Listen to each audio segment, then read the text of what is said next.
Hello, many thanks for joining us on News Hour 2. My name is Sani Abdurrahman. In this episode of News Hour, we'll be expanding the conversation on the Supreme Court verdict, which has dominated conversation in the country since last week, because the Supreme Court last week held that a Deputy Speaker of Parliament or any person presiding in the absence of the Speaker is entitled to be counted for the purpose of forming a quorum for decision-making. The Apex Court, presided over by Justice Don Doche, Jones Doche, also held that a Deputy Speaker of Parliament or any other person presiding in the absence of the Speaker is entitled to cast a vote on parliamentary proceedings. The ruling has generated mixed reactions, particularly from Parliament. The Speaker, Alban Bagbin, has since urged the plaintiff in the case, Justice Abdullahi, to go for a review over the court decision, and the courts, we understand, will resume tomorrow, and we'll wait to see whether Justice Abdullahi will make the move. But we've been joined in the studio by Dr. Kweku Anani, who is the private private legal practitioner and also a lecturer with the Gimpa Law School. He's going to help us appreciate some of the issues over the verdict that we are yet to appreciate. Doc, thank you so much. Doc will be joining us shortly, but in the meantime, let's go for this break. When we return, we'll be expanding the conversation.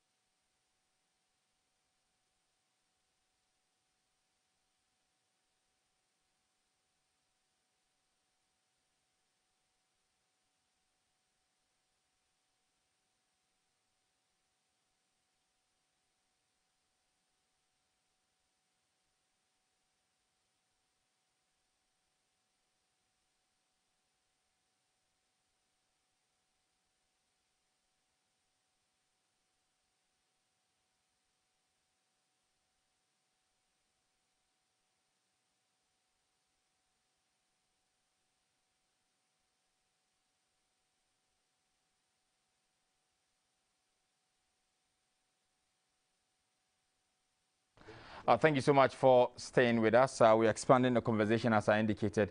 Dr.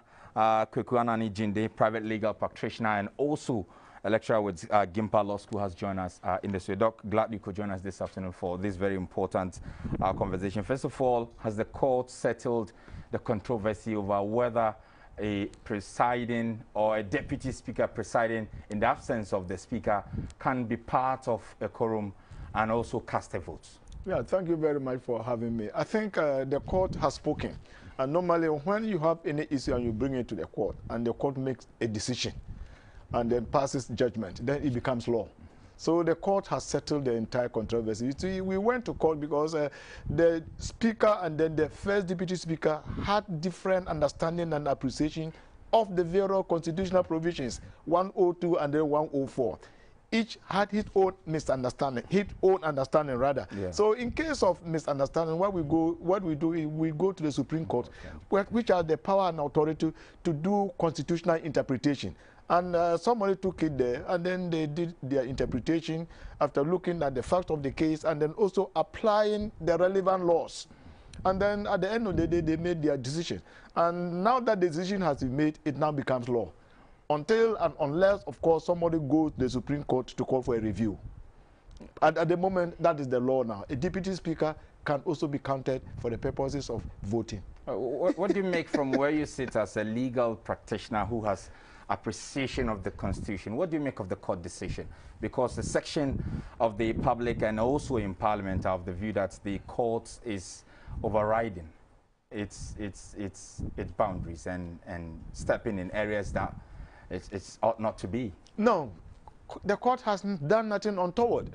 You see, what we operate here, if you look at our democratic system, we don't have a supreme parliament. Parliament is never supreme. It was only under the 1960 Constitution that Parliament was supreme.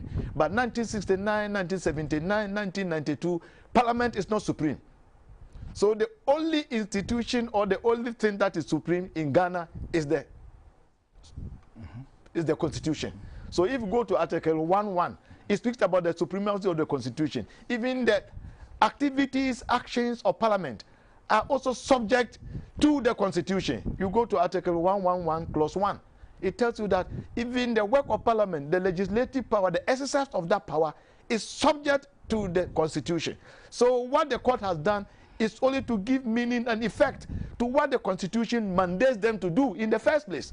Because the Supreme Court is the only court that has the power to interpret the Constitution. So if they are there and then somebody invoke the jurisdiction of the Supreme Court to do what it is mandated to do, they have done exactly what the law allows them to do. So they've not interfered, they've not infringed on parliamentary functions or parliamentary work.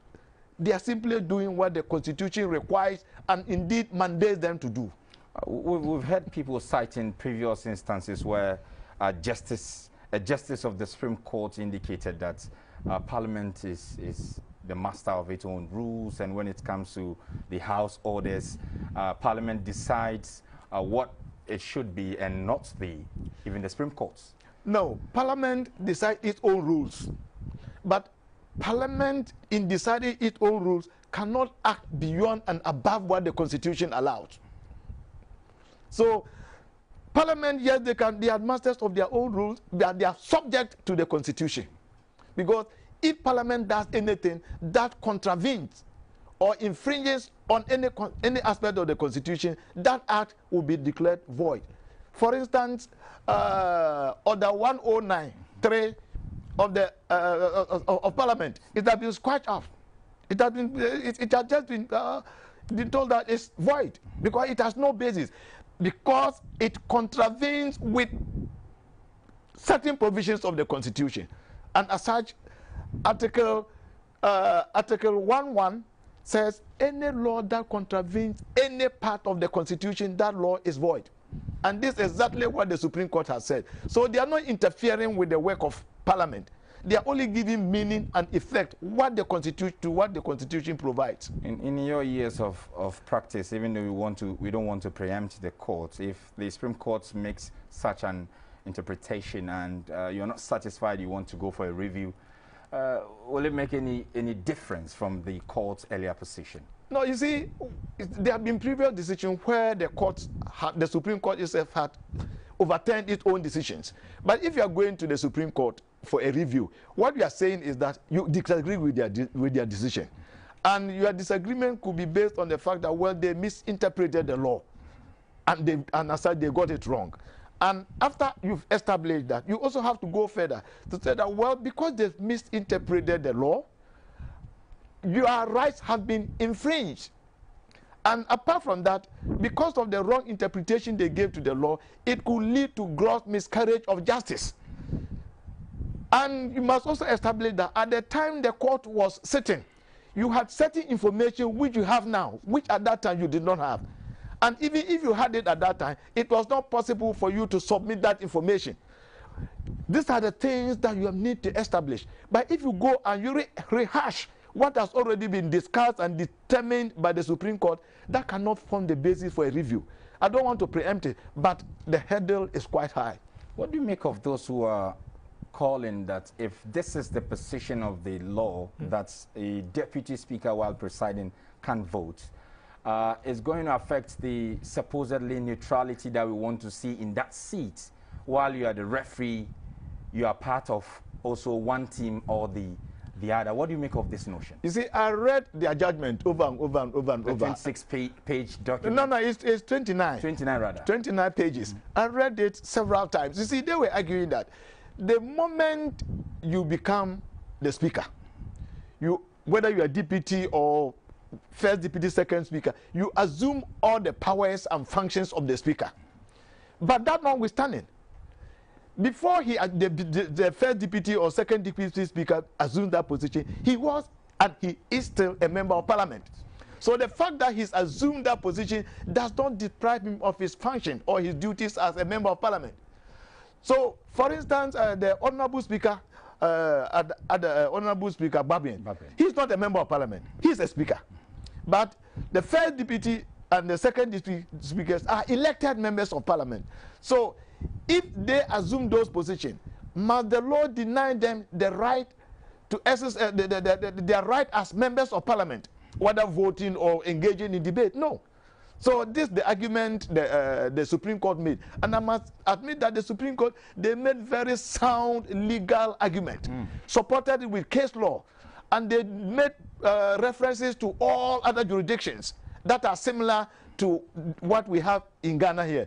And they came to the conclusion that, well, the moment you assume the seat of speaker, it does not deny you your right as a member of parliament. Because remember, the people of Bekwai have the right to be heard. So if you argue that, well, because you just simply assume the position of a speaker, the people of Bekwai should not be heard, I think you also be infringing on the right of other people. I've heard some who are of the view that the seat of the speaker commands some sort of respect from both sides of the house, whether the speaker is deputizing or not. And for that matter, knowing the kind of politics that we have where it's hard for you to find a member of the minority or majority crossing carpet when it comes to voting and that stuff, it may take away that sort of respect that the other side may have for the seat when a deputy speaker is presiding. Well, I appreciate their concerns. You see, one interesting thing is that when the court makes a decision, people are allowed, and we encourage our students to critique court decisions, because this is how we develop our jurisprudence. So people are allowed to critique it, to criticize it, express their opinions. But the reality is that, my dear brother, it does not change the legal position. They may have genuine concerns, but what we have now is the law. Isn't law expected to be a reflection of the values of the people and their way of life and how they want things to be done in decorum? Yeah. Yes, you are right. The Constitution, for instance, embodies our hopes and aspirations, what we aspire to be, what sort of society we want to build for ourselves, a democratic, free society where people can freely express their opinions without let or hindrance. These are all embodied in the values and principles of the Constitution. But that notwithstanding, we must also allow the laws to work through the Constitution, which is the supreme law of our land. So if we have certain reservations, yes, we are right, but I also believe that our aspiration is also that we should have an independent judiciary that should be able to interpret the Constitution in case of misunderstanding such as this. Very finally, there have been calls for, if this is the position of the law, then why don't we go in for external or non-members of parliament to deputize Speaker Bagbin or any other speaker in future parliament, so that we'll deal away with the current challenge that we have. Is that something you will support? Well, I think it is a good suggestion. It means then we need to make some constitutional amendment. Then we must make the amendment so that we'll be able to take the first deputy speakers out of the political arena and then give it to independent mandate people. But how we are going to do that, I don't know. But the reality is that that is the situation in which we find ourselves now. If that is going to let us have consensus in parliament so that we can move on as a country, I think it is something worth considering. But unfortunately, at the moment, this is the situation we have. Until and unless it is changed, that is the legal position. This is what the Constitution provides. Glad you could join us, Dr. Kweku Anani Jide is a legal practitioner and also a lecturer with Gimpa Law School, and has been helping us to appreciate the verdict of the Supreme Court. And stay with us because we are going for a break. When we return, we'll be telling you more of what's happening today.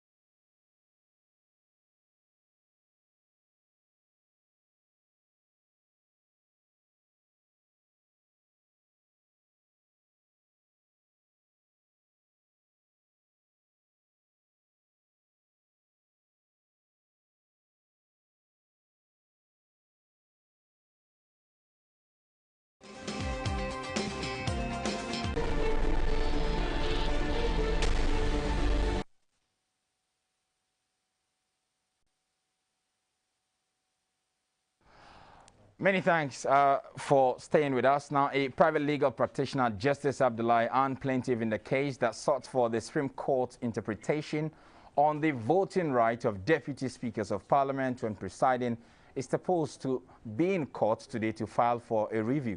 He claims the unanimous ruling on the interpretation of Articles 102 and 104 of the 1992 Constitution of Ghana by the highest court of the country was not definite on the deputy speaker's casting vote when the need arose on the floor of the House. We'll be joining lawyer Justice Abdullahi later in this bulletin for more on what he is praying before the court on this issue, as we've just had some analysis from Dr. From the university in Accra here, I mean the law school, Gimpa Law School, who has been helping us to appreciate some of this issue. We'll still stay on the legal issues in the country because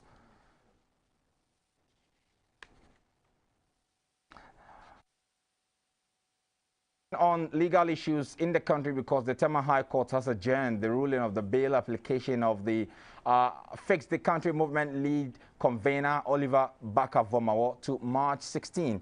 The court, presided over by Justice Daniel Mensah, said even though his mind is made up of the ruling, he wants to give a detailed ruling.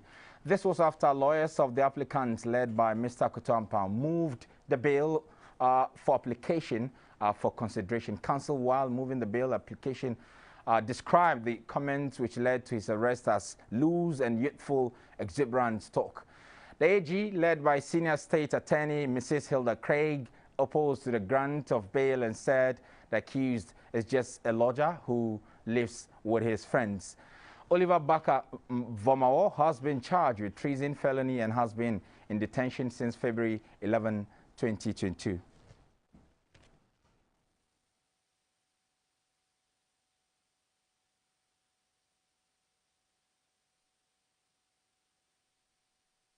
Meanwhile, some members of the Fix the Country movement have reacted to the adjournment of the case to March 16. A member of the group, Mr. Raphael Williams, in an interview with GBC News, said members are waiting patiently for a positive ruling on Wednesday. What I would say is we thank the judge who sat over the case today. Like you heard, he said he has gathered, he's really certain with whatever judgment he wants to rule out there. We are just waiting for it, but all we are pleading is that let the rule of law work. If every single Ghanaian deserves a bill when it hits this point, at least Oliver is not different from it. He's supposed to be granted bail just like any other citizen. The country has to protect its citizens and not to scare them. Okay, so we are just hoping that the judge on Wednesday, as they've adjourned the case, will come out and give his ruling. And we are hoping that Oliver will be granted bail so that the police can continue with whatever investigations due to make sure that they come out with a conclusion of this case.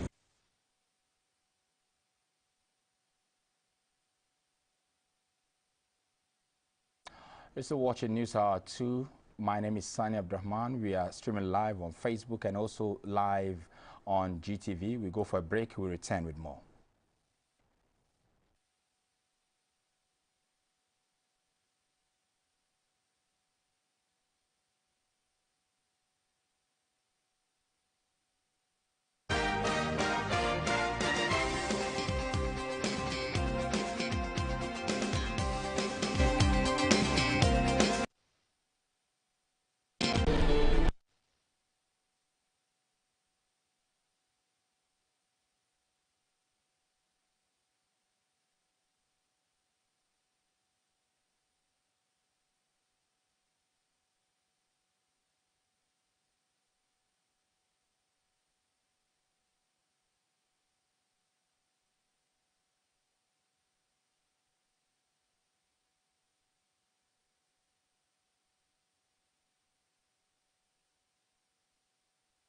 Thank you so much for staying with us. Now, the well-celebrated women with a focus to put women and girls at the center of planning and action and to integrate gender perspectives into global and national laws and policies. Sharing their views on GBC News Talking Points, the director for DICRO, Madam Kina Lekimani, said policies must be put in place to penalize persons who discriminate against women in order to uphold gender equality. For her part, Madam Sika Wono, a business development consultant, said educating the girl child is the surest way to empower women. In fact, the family is the first crime scene of a woman's life. It's the the family unit is the patriarchal cultural patriarchy enforcing unit. Wow. Because all the time, if I go and sit somewhere and I talk like the way I'm talking, somebody will come up to me and say, Kina, are you married? And I'll say, no, I'm not. And they'll be like, you should get married. And that is because they want a man to be in my home policing me. You know, what are the churches telling our people? The man is the head and the woman is the neck, you know. So it doesn't matter what you actually do in your own professional life, whatever you do, you are still second. Like, it's almost as though they are not acknowledging the things you do in your life do not apply to your domestic life. You are still subjugated, and you are expected to be subjugated. That's why, in other words, if you rise above, people consider that there must be something wrong with that woman. Some of these, some of the problems that we face are things that women, having passed down from generation to generation, they don't question anything. They are the ones who uphold it, and they are the ones who force it upon the next generation. I've watched all kinds of documentaries where young girls are forced into marriage right after the FGM is performed. So some of these girls would run away because they want to go to school. Because as soon as they perform those things, they have to marry somebody. I think that there needs to be a lot more public education in a way that, and I think a lot of these women who are custodians of these rites and rituals, that rites of passage, and that are not necessarily savory, for lack of a better word, any longer, should also be educated. They should be made aware of some of the dangers of some of these things that they promote. And once these women are made aware, it's important that the government, the legislators, also would follow through with what Kina talked about before as punitive measures for people who would violate some of these rights.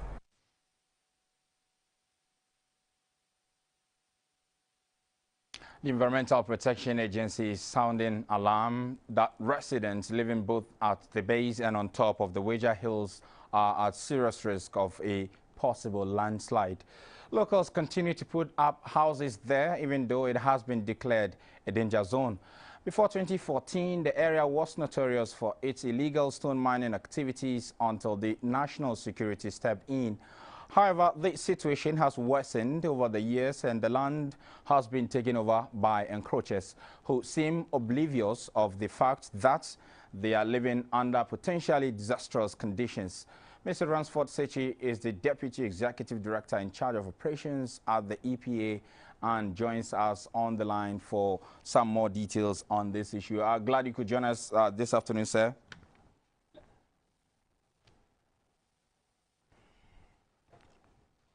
Mr. Sechi, can you hear me?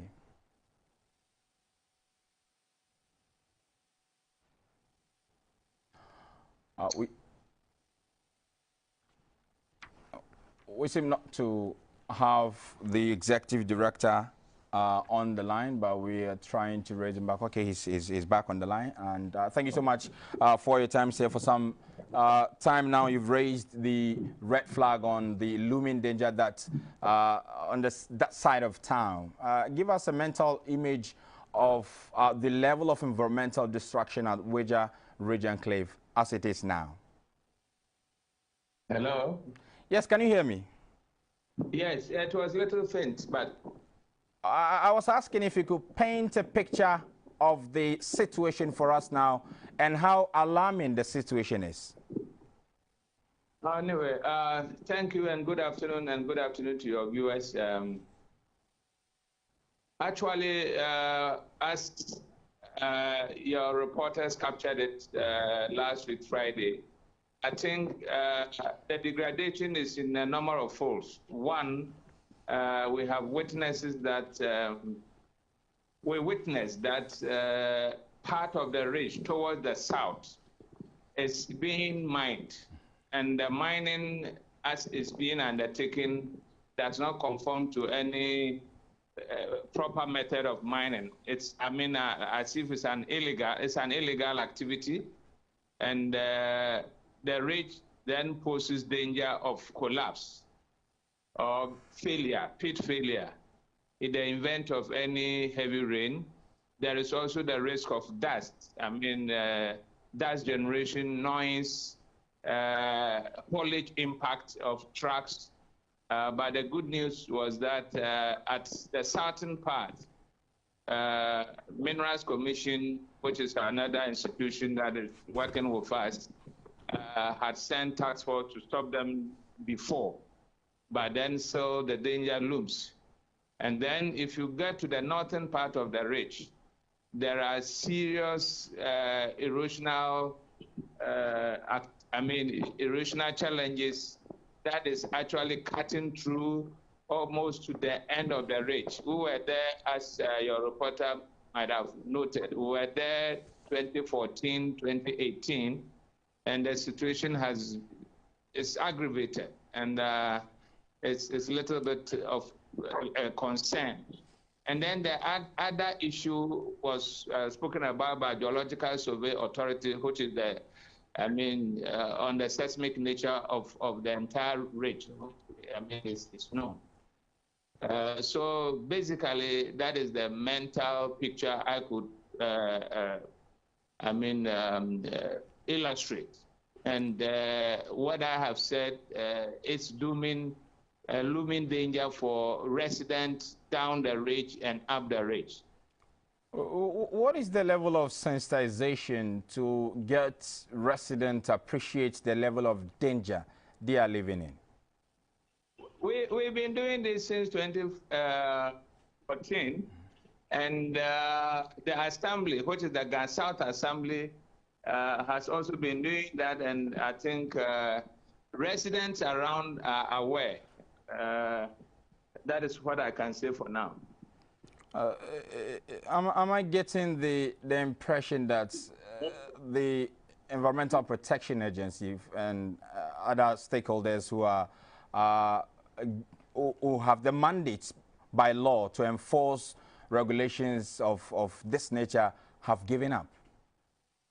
No, I beg to differ. The Environmental Protection Agency has the mandate to protect the environment, which includes the socioeconomic activities and actually humans as well.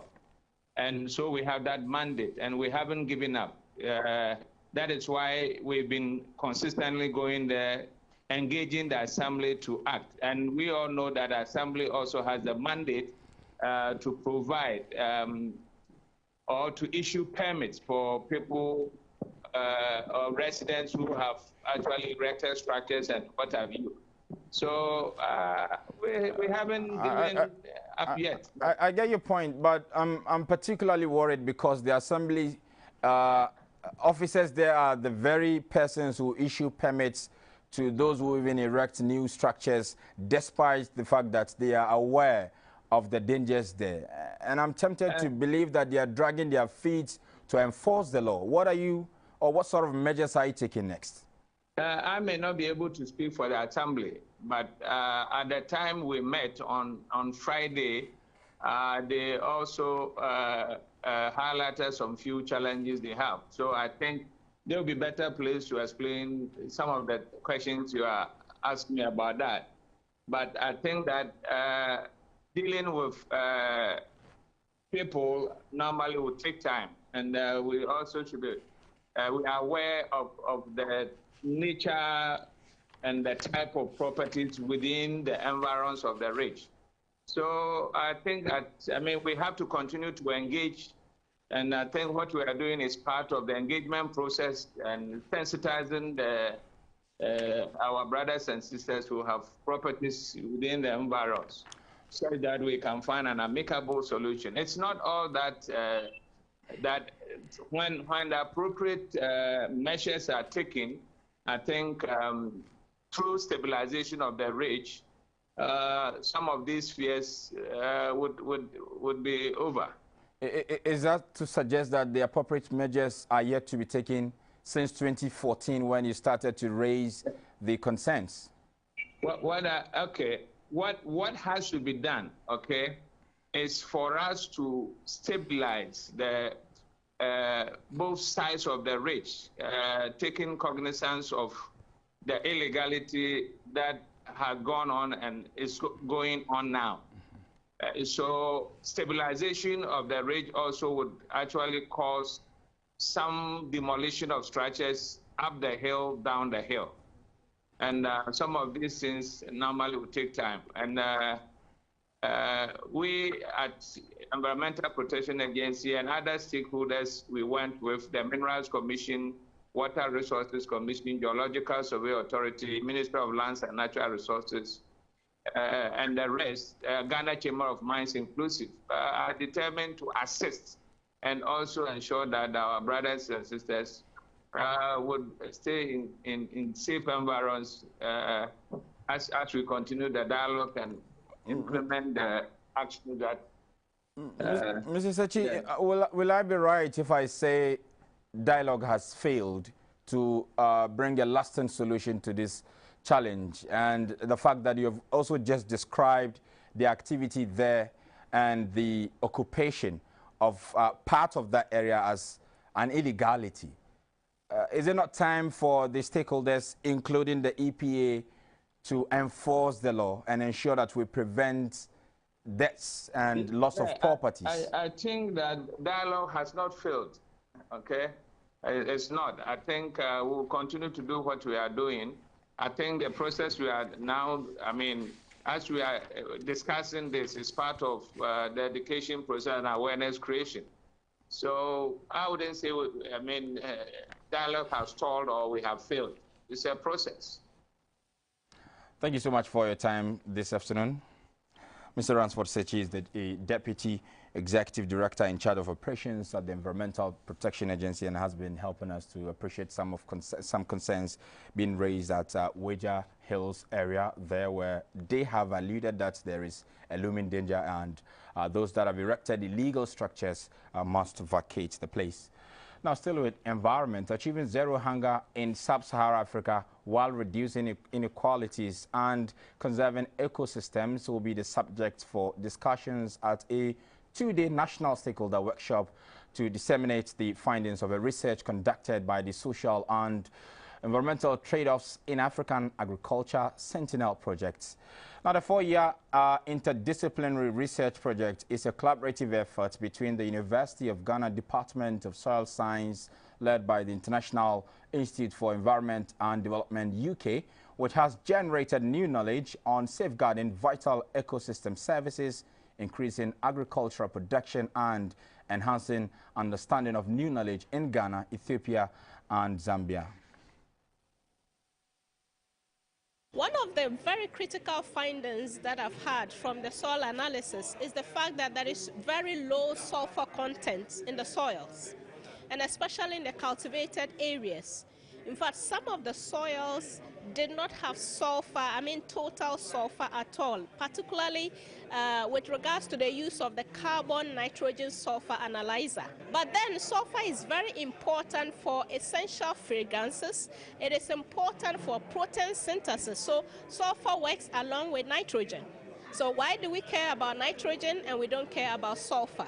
And globally, it's actually a problem. Sulfur is deficient in most of the soils, where you realize that governance, the level of governance and climate variability are great determinants. They are actually called proximate drivers or indirect drivers of agricultural expansion or agricultural development. Now, for climate, there's nothing we can do about it. Quality of governance cut across. So in Zambia, there was governance issues. In Ethiopia, there was climate issues.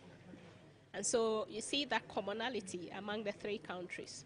Now, the other thing is that you realize that our agriculture is basically unsustainable. I have also worked on Zambian soils. The soils are very poor. There is low agricultural input, particularly fertilizer use. Now, residents of Tamale are appealing to the Northern Electricity Development Company staff to return to work and restore power outages in some parts of the metropolis. Residents say it is unacceptable to punish residents because of the action of one person. NEDCO staff last week withdrew their services to demand the arrest and prosecution of a resident of Kobilmagu who allegedly attacked and injured the staff during a disconnection exercise. Now, the development has left Kobilmagu off for days and parts of the metropolis suffering from intermittent power outages. Correspondent Murtala Isa has more in the following reports. So as we speak, Kobilmagu remains off several days after the incident in Kobilmagu, and residents are appealing to NEDCO staff to come back and restore their power. It is not only Kobilmagu, but the generality of the Tamale metropolis and Sanargu municipality.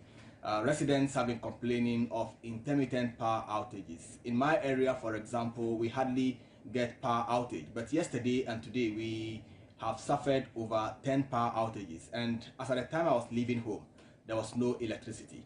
I spoke with the chairperson for NEDCO staff, and he told me that they are not ready to go out there and work as long as their safety cannot be guaranteed.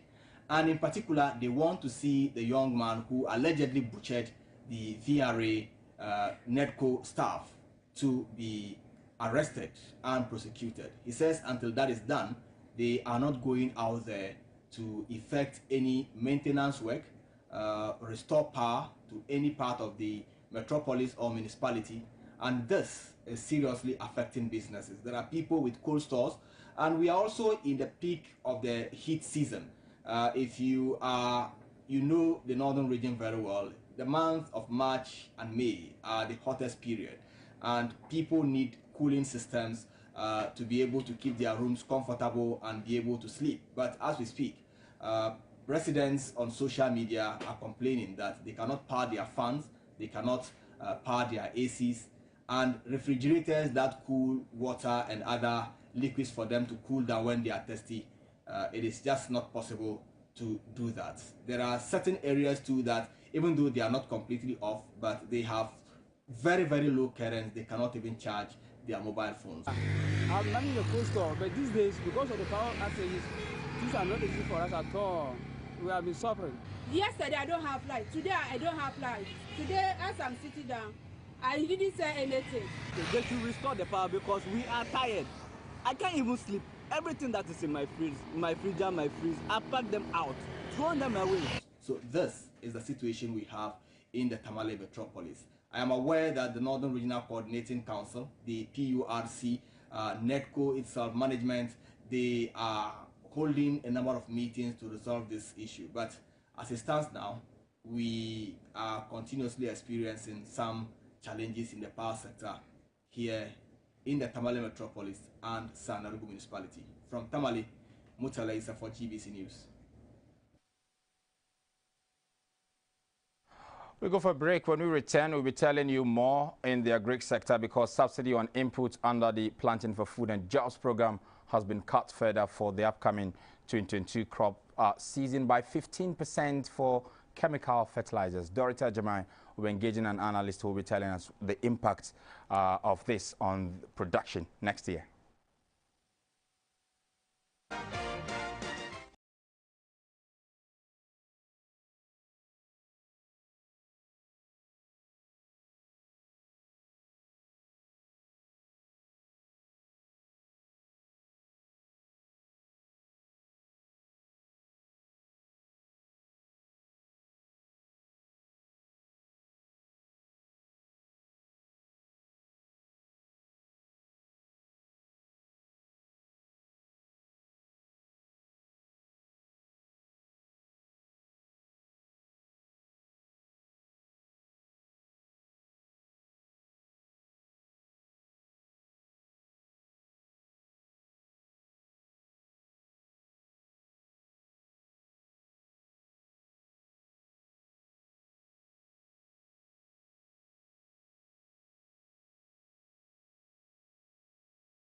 Good afternoon and welcome. Time now for the business segment, and I am Dorothy Ajamai.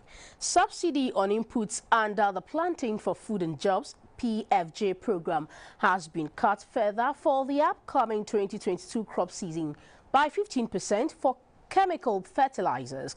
This development means that in the 2022 season, government will pay only 29 Ghana cedis out of 189 Ghana cedis, being the cost of a 25 kg bag of NPK fertilizer.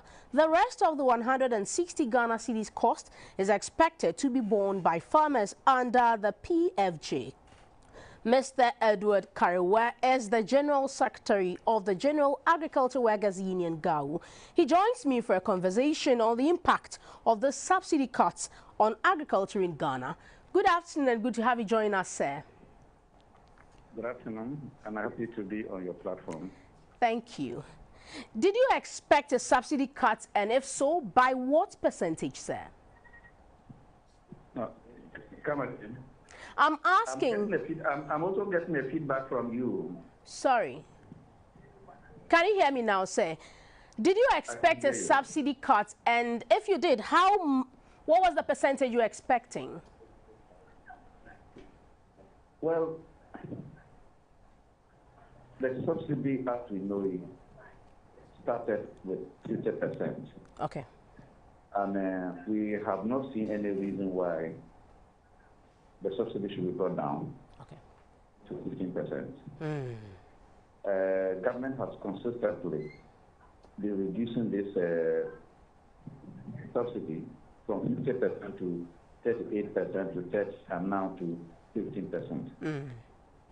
And this is not the time for government indeed to take off or reduce the subsidy to this level.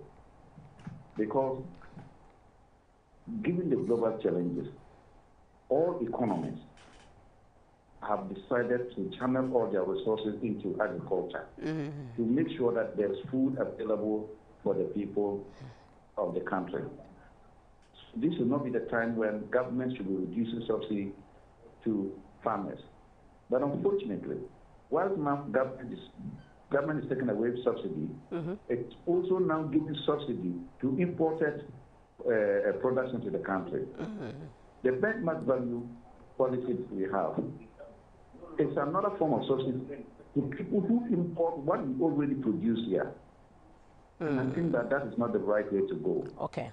Particularly this time of the year, this time of our economic development, global challenges, government should rather channel all our resources into producing food for our country rather than giving subsidy to other produce that are imported into this country. So, Edward, are you saying that this cut would affect farmers in a way? It's certainly to affect farmers. Look, why was the subsidy necessary?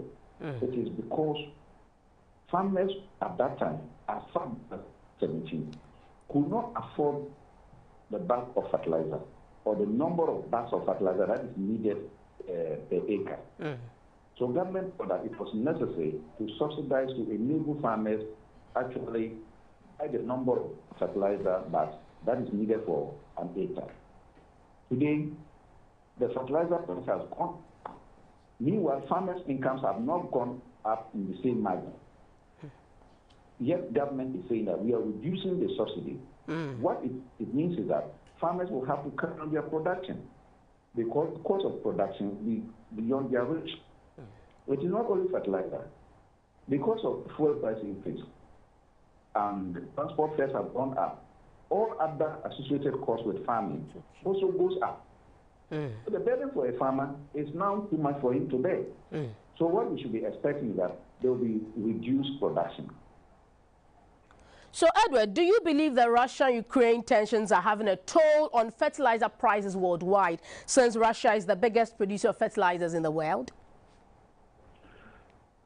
Well, this is the immediate effect. Okay. Or the immediate problem for Ghana. Okay. And for the rest of the world. But before even the Russian-Ukraine war, Ghana was already suffering from lack of availability of subsidized fertilizer for our farmers. Oh, okay. You recall that in 2021, the Minister of Agriculture had to say that they could not get the needed fertilizers to supply farmers because they were only able to pay for previous supplies that were given to them. So the time that farmers needed the fertilizers were not available. So what we are having in our hands is that the effect of the Russia-Ukraine war is creating more problems for us. So this year, we have it very tough. Even if there was no Russia-Ukraine war, we would even have problems with our agriculture, but the situation is now worse. Thank you so much. That will be all for now, Edward. And that was the General Secretary of the General Agriculture Workers Union, GAU, Mr. Edward Karewa, talking to us about fertilizer subsidy slashed by 15% for the upcoming 2022 crop season. And that will be all for the business segment. You have more news coming up. Please do stay.